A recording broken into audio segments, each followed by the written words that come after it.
السلام علیکم ورحمۃ اللہ تعالی وبرکاتہ۔ نحمده ونصلي ونسلم على رسوله الكريم اما بعد فاعوذ بالله من الشيطان الرجيم بسم الله الرحمن الرحيم ان الله وملائكته يصلون على النبي يا ايها الذين امنوا صلوا عليه وسلموا تسليما اللهم صل على سيدنا ومولانا محمد معدن الجود والكرم وآله الكرام وابنه الكريم وبارك وسلم صلاة وسلاما عليك يا رسول اللہ صلی اللہ تعالی علیہ وسلم۔ نماز کا تیسرا فرض قراءت، اس کا بیان جاری و ساری ہے۔ اس میں یہ بات بیان کی گئی تھی کہ تنہا یا جماعت کے ساتھ نفل نماز پڑھے تو قراءت میں جہر کرنا ہے یا سر، یعنی بلند آواز سے قراءت کرنی ہے یا آہستہ قراءت کرنی ہے۔ تو اس کا جواب یہ دیا گیا تھا کہ دن کے نوافل میں آہستہ پڑھنا واجب ہے۔ دن میں جو نفل پڑھی جاتی ہے، چاہے وہ ظہر کی نماز میں ہو یا دوسری جو نوافل ہے جیسے چاشت کی نماز، اشراق کی نماز یا اور کوئی نماز نفل اگر پڑھ رہے ہوں تو اس میں آہستہ قراءت کی جائے گی۔ اور رات کے نوافل میں اختیار ہے، اگر تنہا پڑھے ہو یعنی اکیلے پڑھ رہے ہوں تو اختیار ہے۔ اختیار ہے کا مطلب کیا ہوتا ہے؟ بلند آواز سے بھی پڑھ سکتے ہیں اور آہستہ بھی پڑھ سکتے ہیں۔ اور اگر جماعت کے ساتھ رات کے نفل پڑھ رہے ہوں تو جہر واجب ہے، یعنی بلند آواز سے پڑھنا واجب ہے۔ اب آگے دوسرا سوال یہ ہے کہ جہری نمازوں میں منفرد جہر کرے یا سر؟ جہری نمازیں یعنی وہ فرض نمازیں جن میں امام صاحب بلند آواز سے قراءت کرتے ہیں، تو وہ نمازیں اگر کوئی تنہا پڑھ رہا ہو تو جو تنہا پڑھنے والا ہے وہ بلند آواز سے پڑھے گا یا آہستہ پڑھے گا؟ تو اسی کو بتاتے ہیں کہ جہری نمازوں میں منفرد کو اختیار ہے، تنہا پڑھنے والے کو اختیار ہے، اور افضل جہر ہے، یعنی بہتر کیا ہے کہ بلند آواز سے پڑھے۔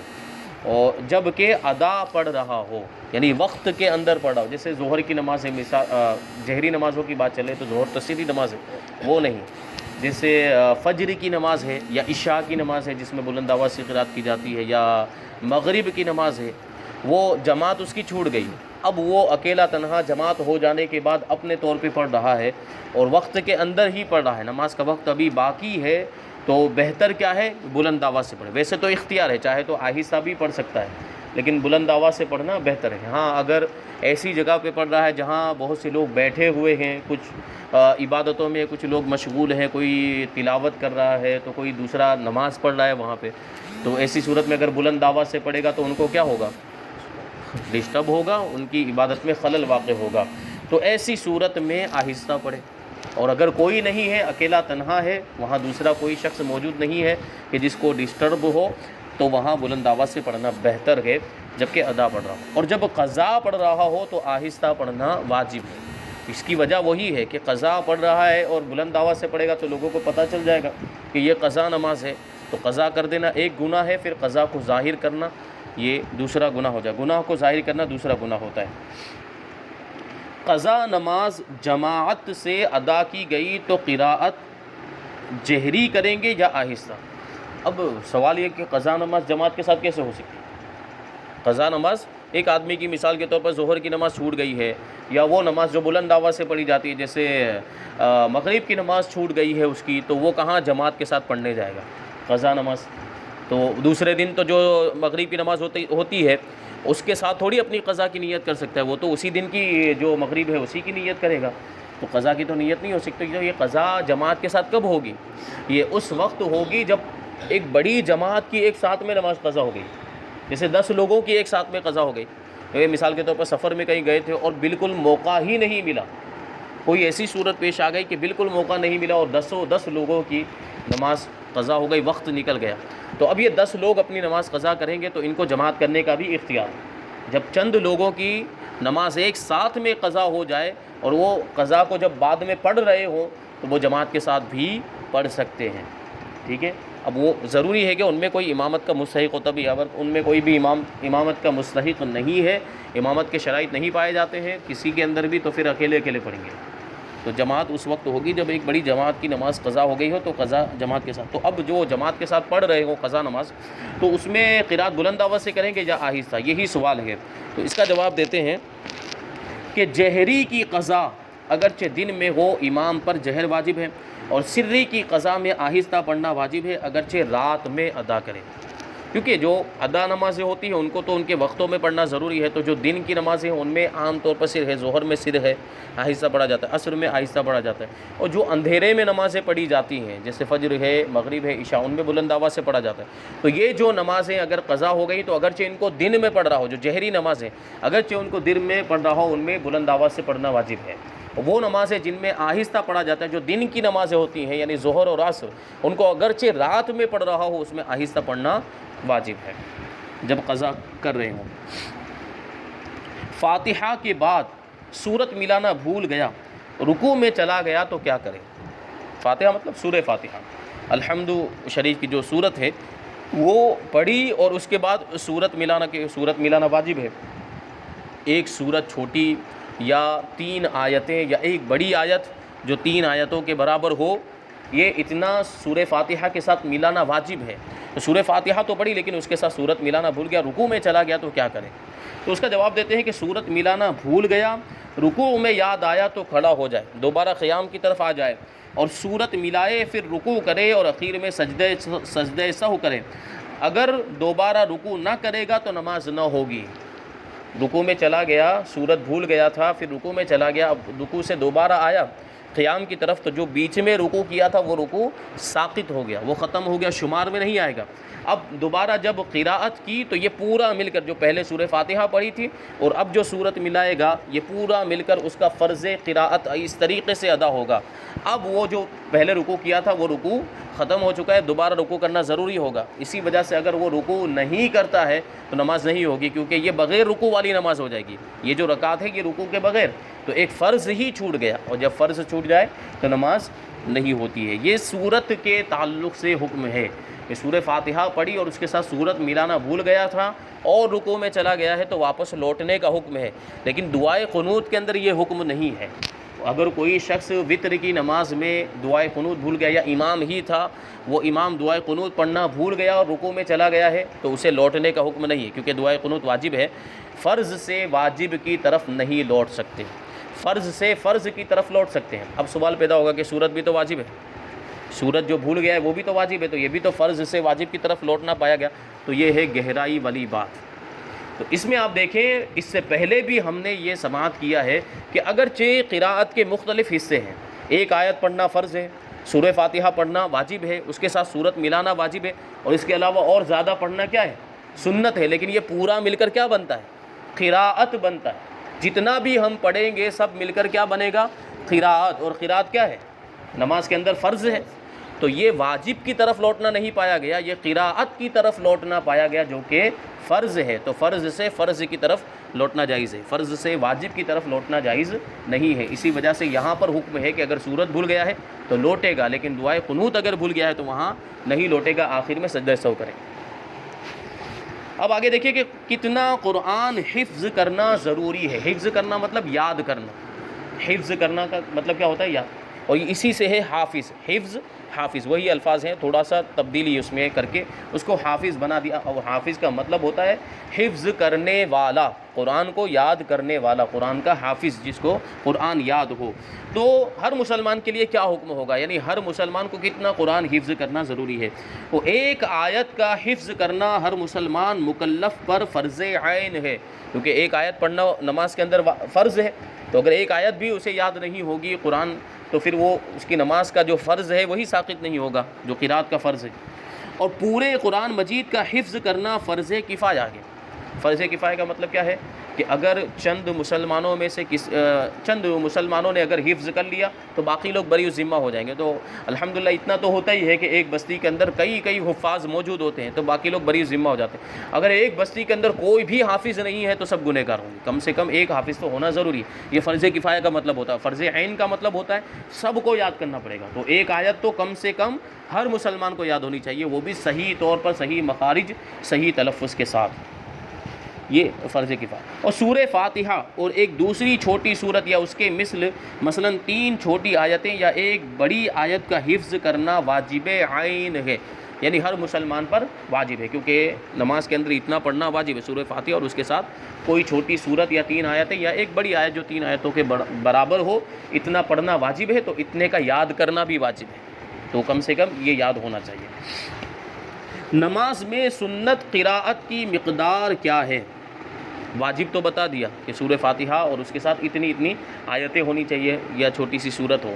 اب سنت قراءت کتنی ہوگی اس کو بتاتے ہیں کہ حضر یعنی اقامت میں جب کہ وقت تنگ نہ ہو تو سنت یہ ہے کہ فجر و ظہر میں طوال مفصل پڑھے۔ اقامت کا کیا مطلب؟ اقامت کا مطلب وہ تکبیر نہیں ہے، اقامت کا مطلب مقیم ہونے کی حالت میں، مقیم ہونا یعنی آدمی اپنے شہر کے اندر موجود ہے، اپنے وطن اصلی کے اندر موجود۔ وطن اصلی کسے کہتے ہیں؟ جہاں پر وہ پیدا ہوا اور جہاں وہ رہتا ہے، وہیں پر اس کے ماں باپ رہتے ہیں، شادی شدہ ہے تو وہیں پر اس کی بیوی اور اس کے بچے رہتے ہیں، تو وہ اس کا وطن اصلی کہلاتا ہے۔ تو وطن اصلی وطن اقامت بھی ہوتا ہے، یعنی وہاں پر جب بھی پہنچے گا تو وہ خود بخود مقیم ہو جائے گا، یعنی پوری نمازیں اسے پڑھنی ہے، قصر نہیں کرنی۔ جو قصر کا حکم ہوتا ہے نا، وہ جو 4 رکعت والی نمازیں 2 رکعت ہو جاتی ہے، وہ مسافر کے لیے۔ مسافر کا مطلب ہوتا ہے کہ اپنے شہر سے 92.5 کلومیٹر کے ارادے سے، اپنی بستی سے، اپنی آبادی سے نکلے گا تو وہ مسافر ہو جائے گا، اتنا لمبا سفر کرنے کے ارادے سے، تو اس کے لیے قصر کرنے کا حکم ہوتا ہے۔ اور اگر کسی جگہ جانے کے بعد سفر کر کے مسافر ہو گیا اور کسی جگہ پہنچا جہاں منزل تھی، وہاں پہنچنے کے بعد اس نے 15 دن یا اس سے زیادہ ٹھہرنے کا ارادہ کر لیا تو وہ بھی مقیم ہو جاتا ہے۔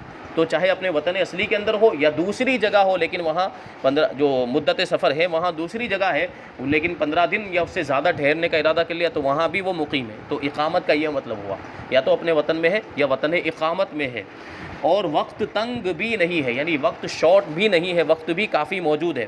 تو سنت یہ ہے کہ فجر و ظہر میں طوال مفصل، اور عصر و عشاء میں اوساط مفصل، اور مغرب میں قصار مفصل، اور ان سب صورتوں میں امام و منفرد دونوں کا ایک ہی حکم ہے۔ اب یہ طوال مفصل کا لفظ آیا، قصار مفصل کا اور اوساط، تو یہ سب کیا ہے؟ سمجھ میں نہیں آیا ہوگا، تو اس کو بیان کرتے ہیں کہ مفصل، سوال سب سے پہلے کہ مفصل کن صورتوں کو کہا جاتا ہے، اور طوال مفصل، اوساط مفصل اور قصار مفصل کون سی صورتیں ہیں؟ تو سب سے پہلے تو ذہن میں رکھتے ہوئے چلیں کہ فجر و ظہر میں طوال مفصل، طوال کا مطلب ہوتا ہے لمبی جو صورتیں ہیں، اور اوساط مفصل یعنی درمیانی، یعنی بہت زیادہ لمبی صورتیں بھی نہیں ہیں اور بہت زیادہ چھوٹی صورتیں بھی نہیں ہیں، ان کو اوساط مفصل کہا جاتا ہے۔ اور قصار مفصل جو چھوٹی صورتیں ہیں ان کو قصار مفصل کہا جاتا ہے۔ لیکن یہ کہاں سے کہاں تک ہے یہ صورتیں؟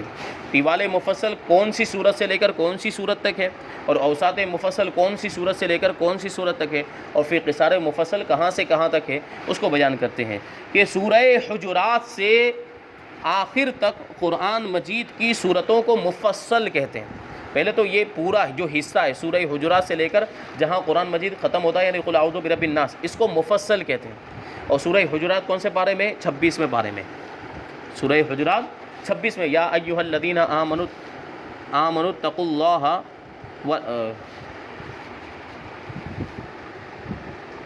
سورہ فتح کے بعد یہ صورت ہے، ابھی وہ الفاظ مجھے یاد نہیں آ رہے۔ یا ایھا الذین آمنوا لا تقدموا بین یدی اللہ ورسولہ، یہ صورت یہاں سے شروع ہوتی ہے، سورہ حجرات یہ ہے۔ تو سورہ حجرات سے لے کر قرآن شریف کے آخر تک سورہ ناس تک یہ مفصل، ان صورتوں کو مفصل کہا جاتا ہے۔ اور اس کے 3 حصے ہیں، سورہ حجرات سے لے کر سورہ بروج تک یہ طوال مفصل ہے، یعنی 26ویں پارے سے لے کر یا ایھا الذین آمنوا لا تقدموا بین یدی اللہ ورسولہ، وہاں سے لے کر سورہ بروج جو 30ویں پارے کے اندر کون سی؟ والسماء ذات البروج، یہاں تک یہ طوال مفصل کہلاتی ہیں، یہ صورتیں طوال مفصل کہلاتی ہیں۔ اس کا یہ مطلب نہیں ہے کہ ظہر کی نماز میں طوال مفصل پڑھنا ہے تو یہ وہاں سے لے کر یہاں تک پڑھ ڈالیں، یعنی 26ویں پارے سے لے کر 30ویں پارے تک، یعنی ان میں سے ایک کوئی صورت، یا تو سورہ حجرات یا درمیان کی کوئی صورت یا سورہ بروج، ان میں سے کوئی ایک صورت، ان سب صورتوں کو طوال مفصل کہا جاتا ہے۔ اور بروج سے لے کر لم یکن تک اوساط مفصل ہے، بروج یعنی والسماء ذات البروج، اور لم یکن یعنی لم یکن الذین کفروا من اہل الکتاب والمشرکین، یہ جو صورت ہے یہاں تک جو صورتیں درمیان میں جتنی بھی صورتیں ہیں ان کو اوساط مفصل کہا جاتا ہے۔ اور لم یکن الذین سے آخر تک قصار مفصل، لم یکن الذین، یہ سورت سے لے کر جو سورہ بینہ جسے کہا جاتا ہے اس کے بعد سے لے کر سورہ ناس تک یہ جتنی بھی صورتیں ہیں ان کو قصار مفصل کہا جاتا ہے۔ تو اب اس سے ہم سمجھ گئے کہ اگر وقت میں گنجائش ہے تو ظہر اور فجر کے اندر طوال مفصل پڑھنا ہے، یعنی سورہ حجرات سے لے کر سورہ بروج تک درمیان کی کوئی بھی صورت پڑھ سکتے ہیں، اور عصر و عشاء میں اوساط مفصل یعنی سورہ بروج سے لم یکن الذین تک، اور مغرب میں قصار مفصل یعنی لم یکن الذین سے لے کر آخر تک، ان میں سے درمیان میں سے کوئی بھی صورت پڑھ سکتے ہیں، یہ وقت میں گنجائش ہونے کی صورت میں ہے۔ اور اگر یہ تو تنہا پڑھ رہا ہو تب یہ مسئلہ ہوتا ہے، لیکن اگر جماعت کے ساتھ نماز پڑھی جا رہی ہو اور امام ہے تو امام کو اس بات کی رعایت کرنا بھی ضروری ہے، اس بات کا لحاظ رکھنا بھی ضروری ہے کہ اتنی قرات کرے کہ مقتدیوں کو پر گرا نہ گزرے، بہت زیادہ لمبی قرات بھی نہ کرے کہ جس کی وجہ سے مقتدیوں کو بھاری لگے، جس کی وجہ سے وہ تکلیف میں مبتلا ہو جائے، کہ مقتدی مختلف قسم کے ہوتے ہیں، ضروری نہیں کہ سارے کے سارے نوجوان طاقتور ہی ہوں جو دیر تک کھڑے رہ سکتے ہیں، اور اس میں کچھ بوڑھے بھی ہوتے ہیں، کچھ بزرگ بھی ہوتے ہیں، کچھ کمزور بھی ہوتے ہیں، بیمار بھی ہو سکتے ہیں اس میں، تو سب تو اتنی دیر تک کھڑے نہیں رہ سکتے، تو ان کا لحاظ کرنا چاہیے، تو مختصر ایسی صورت میں قرات کرنی چاہیے جب ہر طرح کے مقتدی موجود ہوں۔ نمازوں میں قرات کی رفتار کیا ہونی چاہیے، یعنی کتنی تیزی کے ساتھ یا کتنی آہستہ پڑھنی چاہیے۔ فرضوں میں ٹھہر ٹھہر کر قرات کرے جیسے کہ عام طور پر امام صاحب وغیرہ بھی کرتے ہیں، اور تراویح میں متوسط انداز میں یعنی درمیانی انداز میں، بہت زیادہ اسپیڈ میں بھی نہیں اور بہت زیادہ آہستہ بھی نہیں، درمیانی انداز میں قرات کرنی ہے۔ جبکہ تراویح میں عام طور پر اب کیا دیکھا جاتا ہے کہ ایک دم اسپیڈ میں اتنی تیز پڑھا جاتا ہے کہ کچھ سمجھ میں بھی نہیں آتا۔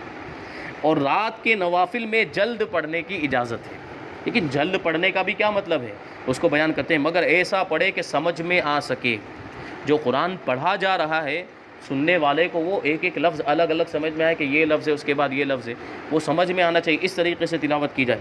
یعنی کم سے کم مد کا جو درجہ قاریوں نے رکھا ہے، کم سے کم مد کا جو درجہ ہے کم سے کم ایک الف کی مقدار، جو حروف مدہ ہیں ان میں کم سے کم ایک الف کی مقدار ہوتی ہے، تو کم سے کم اتنا تو کھینچنا ضروری ہوتا ہے۔ اگر یہ بھی نہیں ہوا تو اس کو بیان کرتے ہیں کہ کم سے کم قاریوں نے جو درجہ رکھا ہے اس کو ادا کرے، ورنہ حرام ہے، یا اتنا بھی اگر مد نہیں ہو رہا ہے تو حرام ہے، اس لیے کہ ترتیل سے قرآن پڑھنے کا حکم ہے۔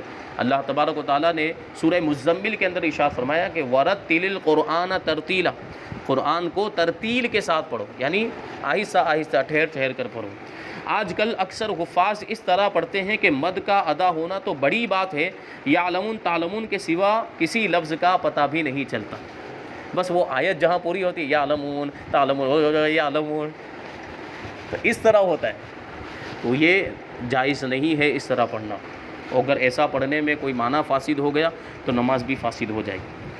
تو نہ تصحیح حروف ہوتی ہے، حروف کی صحت کا بھی خیال نہیں ہو، صحیح تلفظ بھی نہیں ہوتا، بلکہ جلدی میں لفظ کے لفظ کھا جاتے ہیں، اور اس پر تفاخر ہوتا ہے، پھر اس پر فخر کرتے ہیں، اس کو بعد میں بڑے یوں فخر کے ساتھ بیان کیا جاتا ہے کہ فلاں تو اس قدر جلد پڑھتا ہے، اور فلاں تو کتنا اسپیڈ میں پڑھتا ہے۔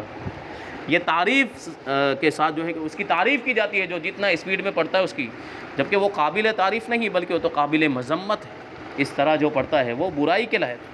حالانکہ اس طرح قرآن مجید پڑھنا حرام و سخت حرام ہے، قرآن مجید اس طریقے سے پڑھنا چاہیے کہ سمجھ میں آئے، ایک ایک لفظ سمجھ میں آئے، اور جو مد کا کم سے کم درجہ قاریوں نے رکھا ہے وہ ادا ہونا چاہیے۔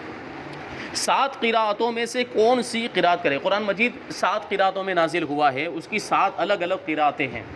یہ بات جو قراءت سبع جس کو کہا جاتا ہے، یہ بات آپ کو ذہن میں رکھنی چاہیے، ہو سکتا ہے بہت سے لوگوں کو معلوم نہ ہو۔ 7 قراءتوں کا مطلب کیا ہے کہ بعض الفاظ ایسے ہیں جو ایک قراءت میں کچھ اور طریقے سے پڑھے جاتے ہیں قرآن مجید کے، اور بعض دوسرے الفاظ ایسے ہیں جو دوسری قراءت میں کچھ الگ طریقے سے، جیسے ہم پڑھتے ہیں مالکی یوم الدین، لیکن ایک قراءت کے اندر ملکی یوم الدین ہے۔ ہم پڑھتے ہیں والضحیٰ واللیل اذا سجی، اور ایک قراءت کے اندر والضحی واللیل اذا سجی، یہ ہے۔ دیکھا، مسکرائے نے آپ، تو اسی کو یہاں بیان کرنا چاہتے ہیں کہ یہ 7 قراءتیں اور 7 قراءتیں حق ہیں، ان 7 قراءتوں میں قرآن شریف پڑھنا جائز ہے، لیکن ہم کون سی قراءت پڑھتے ہیں؟ یہ بات ہمیں یہاں پہ سمجھنی ہے۔ اور قرآن شریف جب نماز ہم پڑھ رہے ہوں تو ہم جو قرات پڑھ رہے ہیں کیا اس کے علاوہ دوسری کوئی قرات ہم پڑھ سکتے ہیں کہ نہیں پڑھ سکتے؟ تو جب قرآن مجید 7 قراتوں میں نازل ہوا ہے، جب قرآن مجید کی 7 قراتیں حق ہیں تو ظاہر سی بات ہے وہ ایک قرات کے علاوہ دوسری قرات بھی پڑھی جا سکتی ہے اور اس سے بھی نماز ہو جائے گی۔ لیکن حکم کیا ہے اس کو آپ سنیں گے۔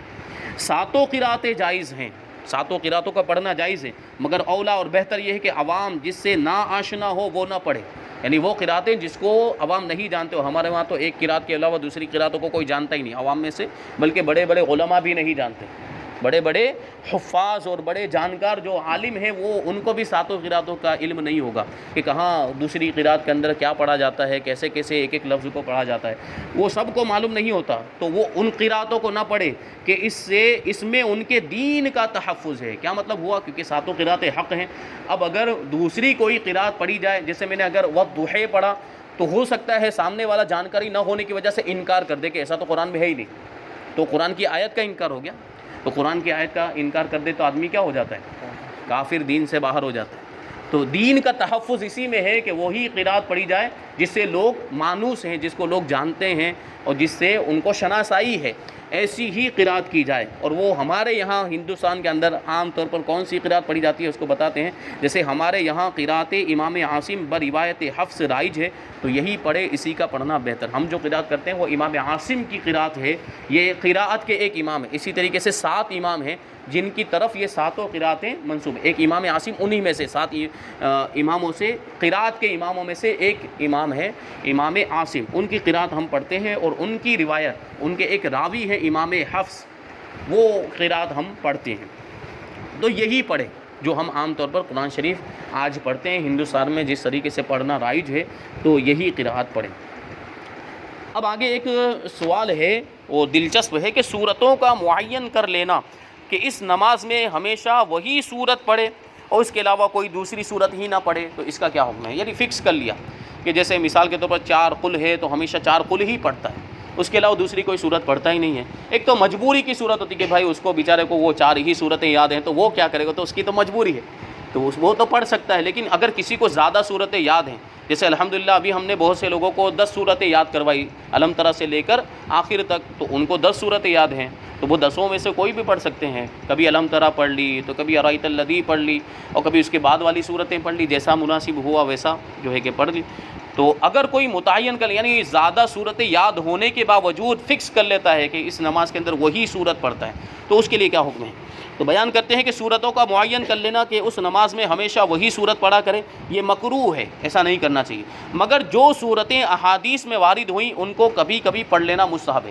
احادیث کے اندر آیا کہ رسول اللہ صلی اللہ علیہ وسلم نے عید کی نماز میں 2 رکعتوں کے اندر پہلی رکعت میں یہ صورت پڑھی اور دوسری رکعت میں یہ صورت پڑھی ہے، تو برکت حاصل کرنے کے لیے، کیونکہ نبی پاک صلی اللہ علیہ وسلم نے پڑھی ہے، تو سنت پر عمل کرنے کے لیے ہم وہ صورتیں پڑھ سکتے ہیں عید کی نماز۔ اسی طرح دوسری نمازوں کے بارے میں بھی ہے کہ فلاں نماز کے اندر نبی پاک صلی اللہ علیہ وسلم نے یہ صورتیں پڑھی ہیں، تو ان کو ہم پڑھ سکتے ہیں، اس میں کوئی حرج نہیں ہے، مگر مداومت نہ کرے، یعنی وہ بھی جو صورتیں حدیثوں کے اندر جن صورتوں کا تذکرہ آیا وہ بھی ہمیشہ نہیں پڑھنی چاہیے، برکت حاصل کرنے کے لیے کبھی کبھار اس کو پڑھ لیا، ٹھیک ہے، تاکہ کوئی واجب گمان نہ کرے، یعنی یہ نہ سمجھ لے کہ تو ہمیشہ وہی پڑھتے ہیں۔ اس کا کیا مطلب ہوا کہ یہی صورتیں پڑھنا ضروری ہے؟ جو عوام ہوتے ہیں جن کو زیادہ جانکاری نہیں ہوتی، اگر امام صاحب ہمیشہ، جیسے مثال کے طور پر مغرب کی نماز میں ہمیشہ 2 صورتیں انہوں نے فکس کر لی، اب ہمیشہ وہی پڑھتے رہتے ہیں، تو جو پیچھے نماز پڑھنے والے ان کو کیا گمان ہوگا کہ شاید مغرب کی نماز میں یہ 2 صورتیں پڑھنا ضروری ہوگا، اسی وجہ سے تو امام صاحب پڑھتے ہیں، تو وہ یہ سمجھ لیں گے، تو یہ غلط اعتقاد ہو جاتا ہے، جبکہ وہ